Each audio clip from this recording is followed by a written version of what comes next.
Children don't become distant for no reason. Sometimes silence is the only way they can say something.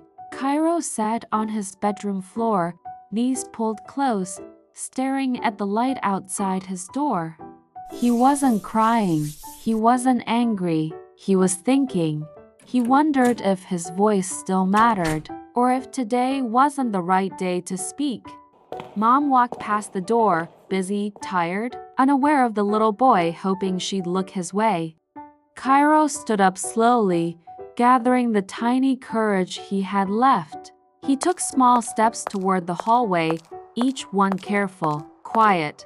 In his hand, he held a drawing slightly wrinkled from earlier that day. A picture of him and his mom, holding hands under a bright sky. He stopped behind her in the kitchen, mouth open, ready to speak, but no sound came out. Mom kept washing dishes, not turning around. Cairo lifted the drawing a little higher, hoping she'd notice.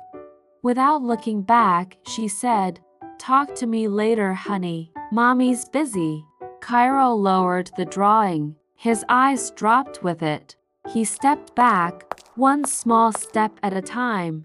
His shoulders sank. His moment had slipped away. He stood in the doorway, half in the light, half in the shadow.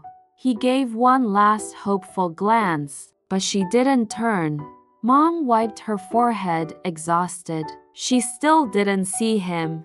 Cairo touched the doorframe gently, as if asking himself whether to try again. Then he walked back to his room slowly, quietly. The drawing hung at his side, more wrinkled now than before. Cairo sat on the edge of his bed, legs swinging lightly. His breathing softened, quiet, uneven, unsure.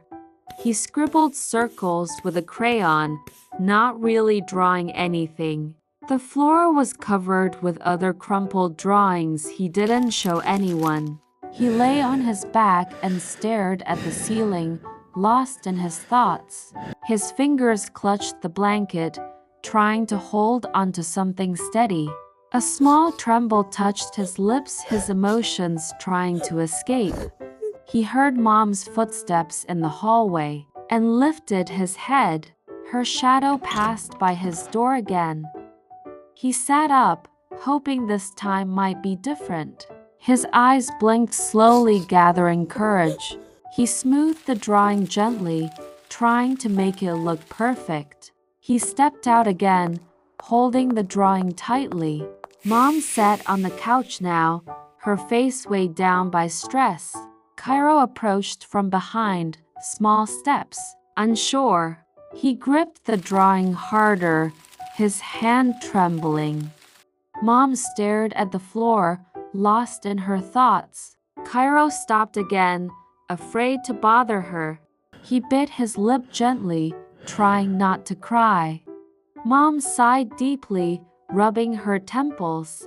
Cairo tapped the couch softly with 2 fingers softly to notice. Mom finally turned, just a little. Cairo lowered the drawing again, thinking he chose the wrong moment. Mom rested her hand closer to his, almost touching. A tear slipped down Cairo's cheek. Mom saw it, and everything inside her softened instantly. She reached for the wrinkled drawing gently. Cairo handed it to her slowly, shy and scared. Mom unfolded the drawing and understood its meaning.